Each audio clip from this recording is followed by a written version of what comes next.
नमस्कार दोस्तों, आज हम लोग जिस महिला के बारे में पढ़ने वाले हैं वो महिला का नाम है मातंगिनी हजारा। आप लोग ऐसा समझ के चलिए कि कोई ऐसे दिन दुखियारी महिला जिसकी कम उम्र में शादी हो गई हो और हैजे के कारण, कॉलेरा के कारण जिसके पति का देहांत हो गया हो और 18 वर्ष की उम्र में वो विधवा बन गई हो और निसंतान हो, परिवार ने भी जिनको दुत्कार दिया हो, ऐसी महिला जो समाज पर अब एक बोझ बन चुकी हो, लेकिन उस महिला ने हिम्मत नहीं हारी और वो महिला ने दिन प्रतिदिन देश की आज़ादी के बारे में चर्चा सुनकर, अखबार पढ़कर, लोगों के मुख से सुनते हुए ये निश्चय कर लिया कि मैं भी अब इस देश की आज़ादी में अपनी अहम भूमिका निभाऊंगी। ऐसी थी अब हमारी सबकी मातंगिनी हजारा जी। तो चलिए शुरू करते हैं। इनका जन्म 19 अक्टूबर 1870 को हुआ, आज के मिदनापुर बांग्लादेश में, आज जो बांग्लादेश में आता है। अब इनको सब लोग क्रांतिकारी बोलते थे और इनको गांधी बुढ़िया के नाम से जाना जाता था। ये बहुत प्रखरता से गांधी जी के विचारों का समर्थन करती थी। 18 वर्ष की आयु में वो विधवा बन गई, निसंतान थी जैसे मैंने बताया, और मजदूरी कर कर वो अपना जीवन यापन करती थी। जिंदगी में इन्होंने बहुत कम उम्र में ही बहुत ज्यादा दुख और तकलीफें देख ली और अब उन्होंने ये निश्चय कर लिया था कि अब बचा हुआ जीवन जो है मैं मेरे देश को समर्पित करना चाहूंगा।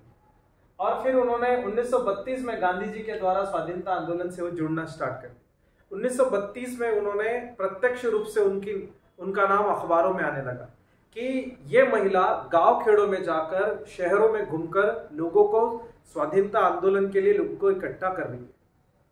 इनके जैसे ही जो विदुर महिलाएं हैं, उन महिलाओं को देश की आजादी की लड़ाई में जोड़ रही है। कई जगहों पर इन्होंने भाषण दिए, सेमिनार्स दिए और लड़कियों को और महिलाओं को गांधी जी के कई सारे आंदोलनों के साथ में जोड़ने की इच्छा दर्शाई। और देखते ही देखते उनको कई सारे लोगों ने समर्थन भी दिया, कई सारी महिलाओं ने इनको समर्थन दिया, कई सारी संस्थाओं के साथ ये जुड़ी। अब इसी के कारण, इनके इस उग्र स्वभाव के कारण, और उग्र इन द सेंस कि उन्होंने देश की आजादी के लिए प्रखरता से बोलना चालू कर दिया था, और इसी की वजह से 1933 में उनको जेल हो गई। फिर उनको छोड़ दिया गया। 2 साल बाद फिर वो जेल हो गई 1935 में। उन्होंने फिर से वही काम किया और देखते ही देखते उन्होंने 1935 तक के देश के अंदर एक अपना खुद का नाम बना लिया था। बंगाल में मातंगिनी हजारा एक नाम एक बहुत प्रखरता से लिया जाता था, शक्ति के रूप में देखा जाता था।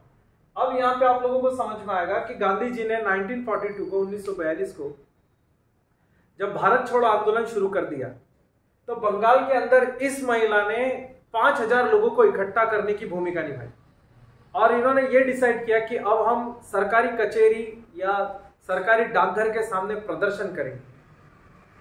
तो सरकारी डाकघर के पास इन्होंने प्रदर्शन करने का जब डिसाइड कर लिया तो तकरीबन 2 से 2500 जनता को इन्होंने इकट्ठा कर लिया और ये उसका प्रतिनिधित्व कर रही थी। और जनता रैली बनाकर आ रही थी जिसमें सबसे पहले स्थान पर मातंगिनी हजारा थी और रैली निकल पड़ी थी। और रैली का मुख्य उद्देश्य था उस डाकघर के सामने खड़े हो जाना जहां पर अंग्रेजी हुकूमत के बड़े अधिकारी मौजूद रहते थे। जैसे ही ब्रिटिश फौज को पता चला तो ब्रिटिश फौज तुरंत वहां पर आके खड़ी हो जाती और देखते ही देखते कुछ ही समय के अंदर पूरे के पूरे डाकघर को 2 से 2500 जनता जो है वो घेर लेती। और उनका प्रतिनिधित्व किसने किया? मातंगिनी हजारा ने। और इन्होंने अपने हाथ में देश का तिरंगा लिया और वंदे मातरम के नारे लगाए। ब्रिटिश हुकूमत इनसे इतनी चिढ़ चुकी थी, आप इसका अनुमान इसी बात से लगाइए कि उन्होंने सीधा मातंगिनी जी को गोली मारने के आदेश दे दिए। लेकिन कई सारे सिपाही उसमें हिंदुस्तानी थे, भारतीय सिपाही थे, तो उन्होंने सबसे पहले गोली मातंगिनी जी के सीधे हाथ पर मारी।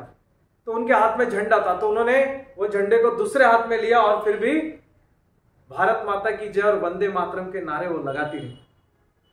फिर दूसरी गोली उनको दूसरे सीने पे लगी और वो गिरने लगी, लेकिन फिर भी वो खड़ी रही और अंतिम गोली उनके सर पर मारी गई, जिसकी वजह से तुरंत उसी स्थान पर हमारी हमारी महान क्रांतिकारी मातंगिनी हजारा, इनका उसी जगह पर देहांत हो गया।